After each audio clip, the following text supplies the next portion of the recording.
péché. Oh, je méritais la mort, et c'est toi qui as payé. Je m'incline et je t'adore, en esprit et en vérité. Un si grand amour, je ne l'ai pas mérité. Tu me demandes simplement de l'accepter. Tu me demandes simplement de l'accepter. Oh, je méritais la mort, et c'est toi qui as payé. Je m'incline et je t'adore, en esprit et en vérité. Un si grand amour, je ne l'ai pas mérité. Tu me demandes simplement de l'accepter. Tu me demandes simplement de l'accepter. Blessé pour mes fautes, brisé pour mes iniquités, humilié, percé, tué, enlevé par l'angoisse pour me justifier, racheté de mes péchés. Oh, je méritais la mort, et c'est toi qui as payé. Je m'incline et je t'adore, en esprit et en vérité. Un si grand amour, je ne l'ai pas mérité. Tu me demandes simplement de l'accepter. Tu me demandes simplement de l'accepter. Oh, je méritais la mort, et c'est toi qui as payé. Je m'incline et je t'adore, en esprit et en vérité. Un si grand amour, je ne l'ai pas mérité. Tu me demandes simplement de l'accepter. Tu me demandes simplement de l'accepter. Tu me demandes simplement de l'accepter.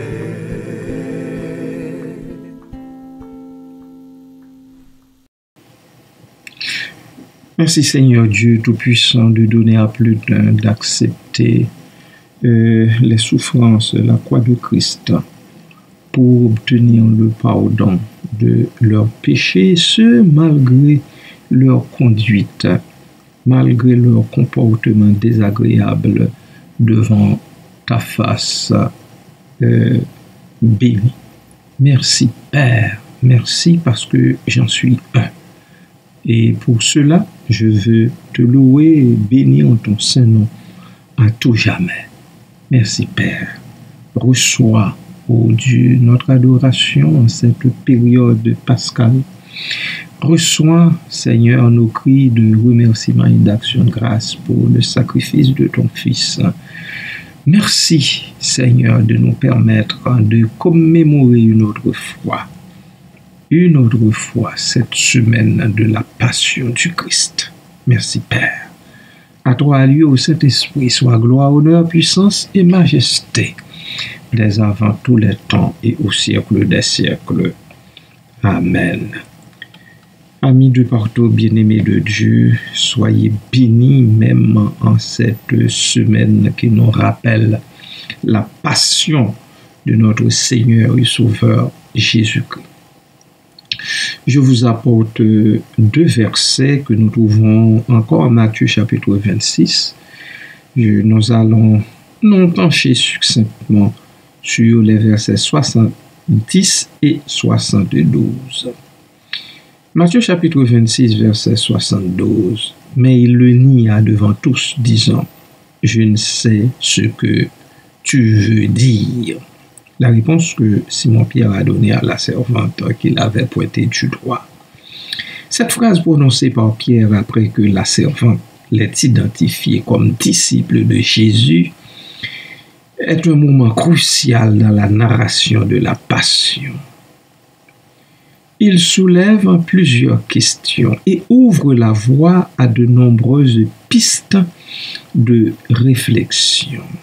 Premièrement, le contexte, la pression et la peur. Le contexte est un contexte de pression et de peur. Pierre se trouve dans une situation difficile, entouré de gens hostiles à Jésus. La servante l'accuse directement, le mettant sous pression et le faisant craindre pour sa propre sécurité. Deuxièmement, le reniement, une faiblesse humaine. Pierre, malgré sa proximité avec Jésus et son affirmation de fidélité, nie le connaître.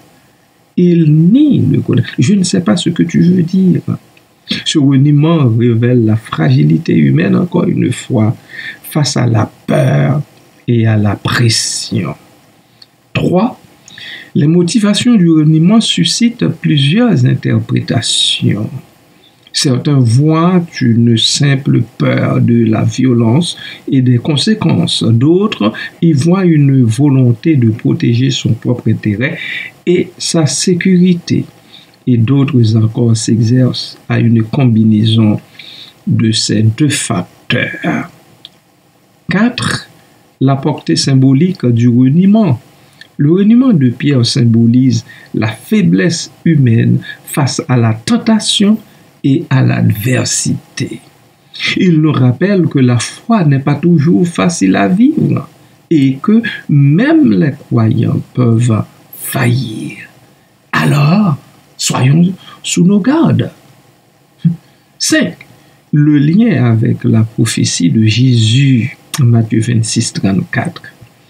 Ce verset fait écho à la prophétie de Jésus lui-même, annonçant le triple reniement de Pierre. Il montre la réalisation de la prédiction et souligne la souveraineté de Dieu, même dans les moments de faiblesse humaine. Nous allons reprendre notre souffle en écoutant cette pièce. Crucifié seul, abandonné, il a souffert.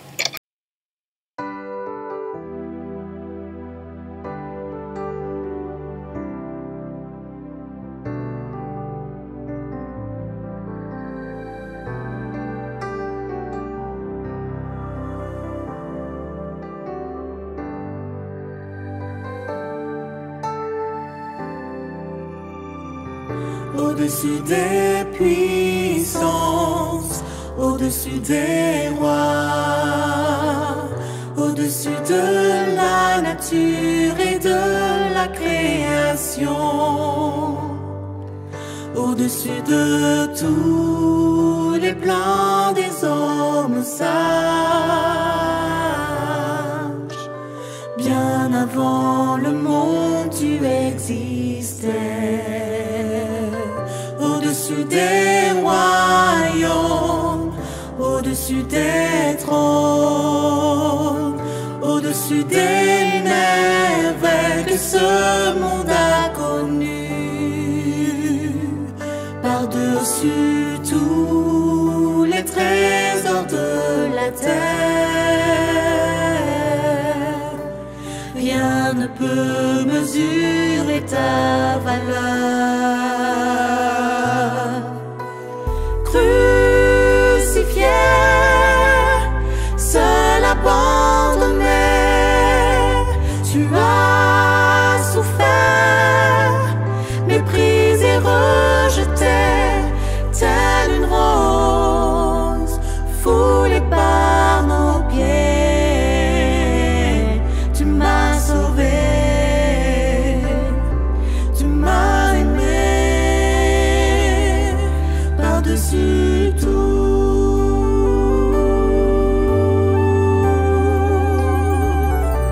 Au-dessus des puissances, au-dessus des rois, au-dessus de la nature et de la création, au-dessus de tous les plans des hommes sages, bien avant le monde tu existais. Au-dessus des royaumes, au-dessus des trônes, au-dessus des merveilles que ce monde a connues, par-dessus tous les trésors de la terre. Rien ne peut mesurer ta valeur. Crucifié, seul abandonné, tu as souffert, méprisé, rejeté, telle une rose foulée par nos pieds. Tu m'as sauvé, tu m'as aimé par-dessus tout.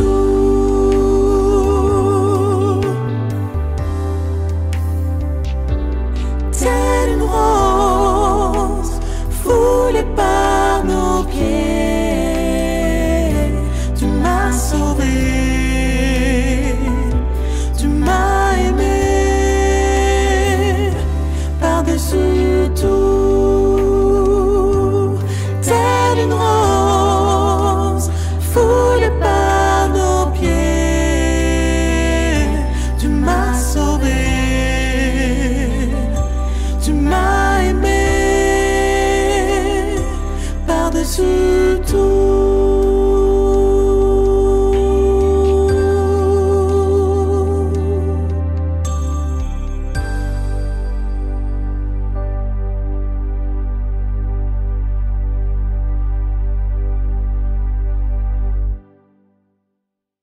Je reviens avec le verset 72 de Matthieu 26 où il est écrit « Il le nia de nouveau avec serment ». Il monte d'un cran ici. « Je ne connais pas cet homme ». La réalisation de la prophétie, juste avant, dans Matthieu 26, 34, Jésus avait prédit à Pierre qu'il le renierait 3 fois avant le chant du coq. Ce verset montre l'accomplissement exact de cette prophétie, soulignant la connaissance et l'autorité de Jésus. La fragilité humaine, Pierre, malgré son affirmation de fidélité à Christ, succombe à la peur et à la pression. Son reniement nous rappelle que même les personnes proches de Dieu peuvent faillir et que la foi n'est pas toujours facile à vivre. Quant à la spirale du déni, le reniement de Pierre ne se produit pas qu'une seule fois, mais 3 fois de suite. 3 fois, imaginez. Cela nous montre la difficulté de rester fidèle à ses convictions lorsque la pression s'intensifie et comment un premier mensonge peut entraîner d'autres. Le symbole du chant du coq, quant à lui, doit être associé à la vigilance et au réveil spirituel. Je reprends pour vous ce fragment de phrase.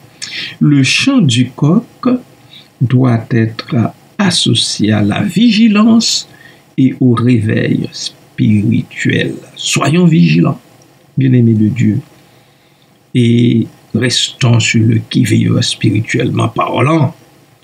Ce verset pourrait suggérer que le chant du coq a servi d'avertissement à Pierre, lui faisant prendre conscience de sa faiblesse et le poussant à se repentir. La grâce et le pardon de Dieu est là malgré tout. Malgré son triple reniement, Pierre sera pardonné par Jésus. Jean chapitre 21, versets 15 à 17, si vous voulez aller plus loin. Ce verset nous rappelle que la grâce de Dieu est toujours disponible pour ceux et celles qui se repentent, même après de graves fautes. Les bras de Dieu restent ouverts pour vous recevoir malgré vos fautes les plus graves contre lui-même, contre Dieu même, je veux dire. Comment interprétez-vous le triple reniement de Pierre? En quoi ce verset vous fait-il réfléchir sur votre propre foi et vos propres faiblesses aujourd'hui, puisque vous avez, je crois, assez entendu et vu aussi de vos yeux? En dernier lieu, quelle place accordez-vous à la compassion et au pardon dans votre propre vie? Arrêtons ici, frères et sœurs.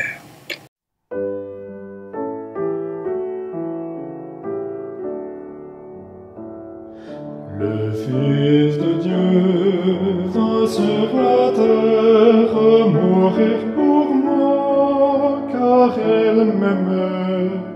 Est-il de plus profond mystère, d'amour plus grand et plus parfait? Jésus m'a tant aimé, Jésus m'a tant aimé, il fut pour moi crucifié, Jésus m'a tant aimé.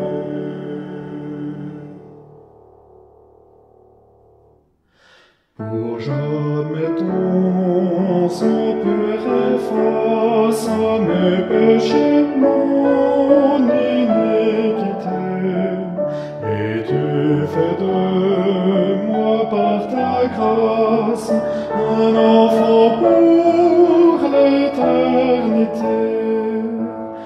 Jésus m'a tant aimé, Jésus m'a tant aimé, il fut pour moi ressuscité, Jésus m'a tant aimé.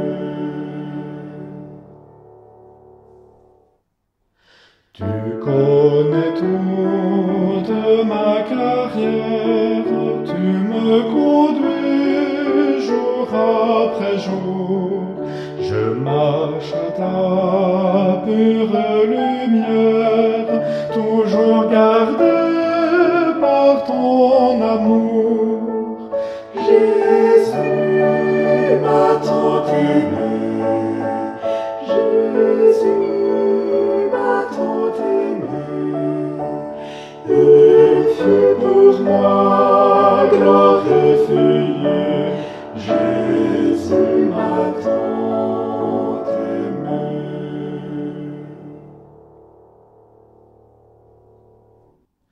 Jésus-Christ est toujours le même, il sauve encore parfaitement.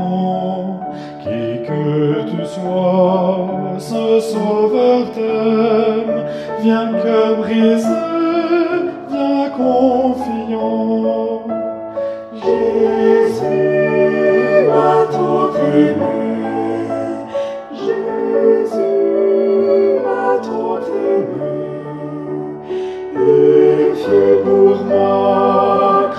crucifié, Jésus m'attend aimé.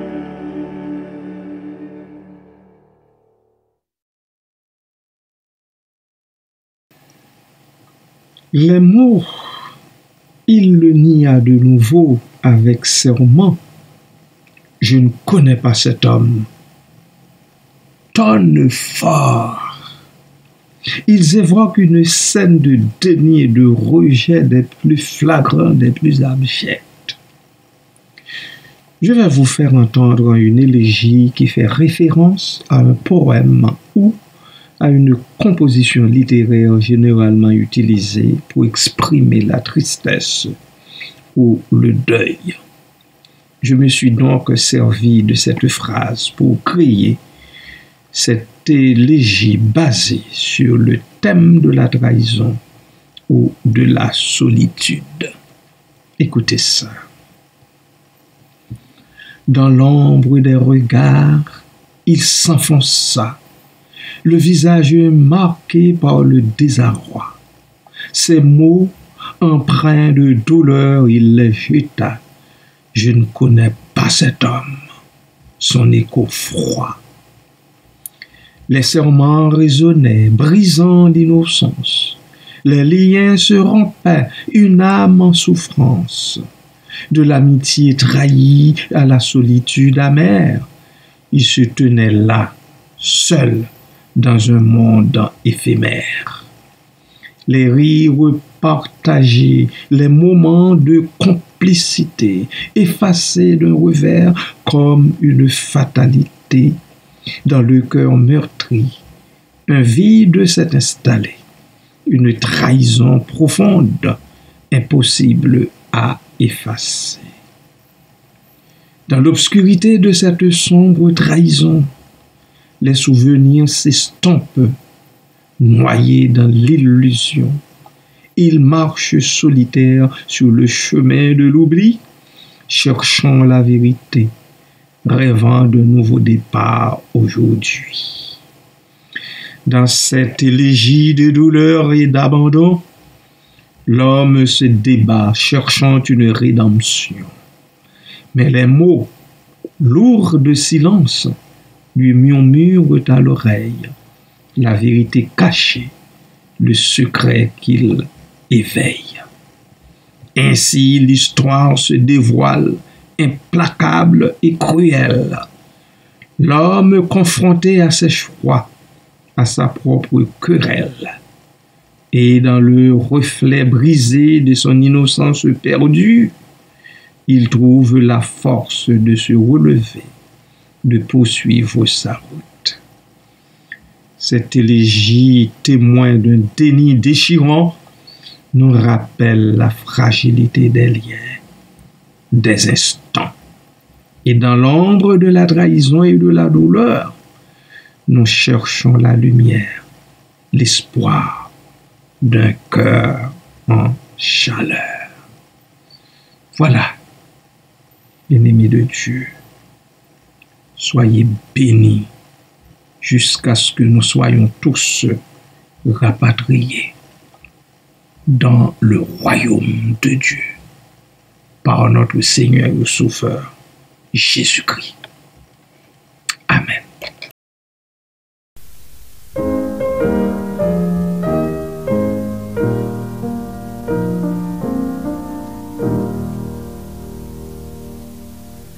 L'Éternel te bénisse, l'Éternel te bénisse et te garde, fasse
lumière de sa face sur toi, sur toi. Use de grâce.